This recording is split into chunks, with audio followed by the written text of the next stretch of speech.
Hard Rock Calling. Amazing live coverage.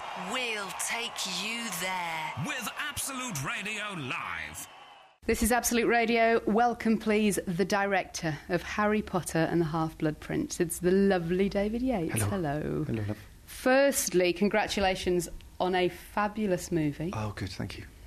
Secondly, on an opening scene that is the most amazing thing I've seen in years. Oh, that's fantastic. You know, I've walked past the Millennium Bridge many times. It's a great spot if you go down there. It's really beautiful. And I was walking past one afternoon and I just thought, wouldn't it be cool to bring that down?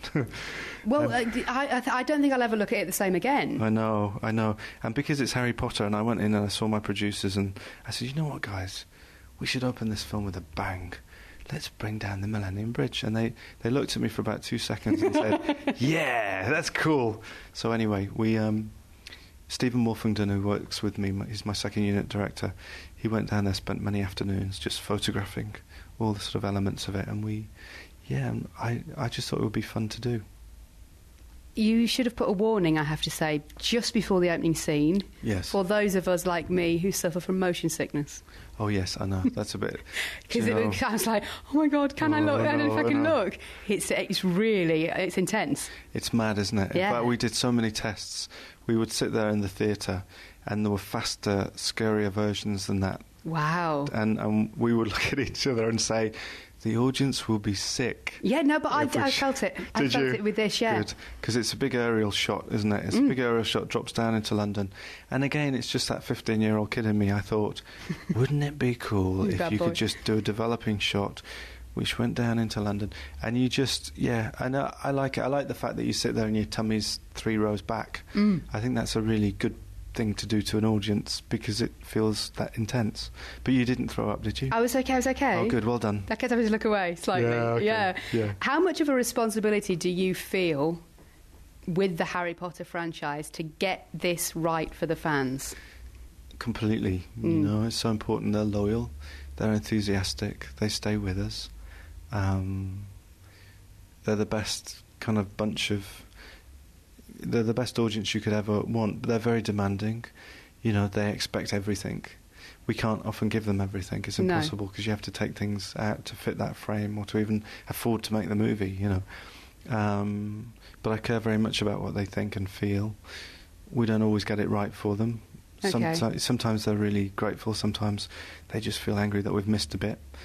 And I have to miss bits sometimes to make the whole thing work. But anyway, we do our best. I have an image in my head of you deciding what to do and J.K. Rowling standing behind you going, no, I don't want that. Do you know, she's amazing. Is she? She is absolutely amazing. She's so graceful and generous and supportive. I've made 2 of these movies now. She's read both scripts before we started shooting.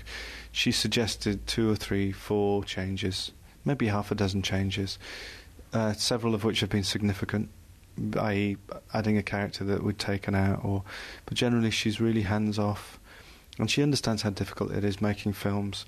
She understands and respects what we do.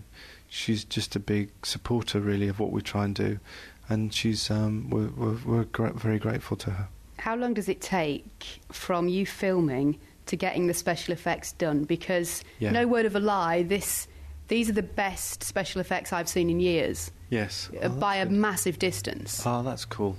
It can take anywhere from 3 months to a year and a half. Wow, okay. Yeah, it takes a long time, depending on the complexity of the shot or the complexity of the sequence. But, you know, we've got hundreds of people working on visual effects sequences from all over the world. You know, people in America, in Europe, in the UK. Who's your favourite character? I adore... Actually, I like all the characters. I don't really have a favourite. I like Tom Feltham in this film. I like Malfoy, because he has this really... You know, there's something really haunted and melancholic about him, and I love what Tom does with that. I think he's really... It's lovely to see Draco not just be the bad guy, but to be a bit more complicated than that. If you could sum up this movie in one sentence, David, how would you describe it? Snogging. That's one word, that's all we need. It's snog central. There's snogs here, there and everywhere, and, you know, and it needs a few snogs because it gets intense towards the end.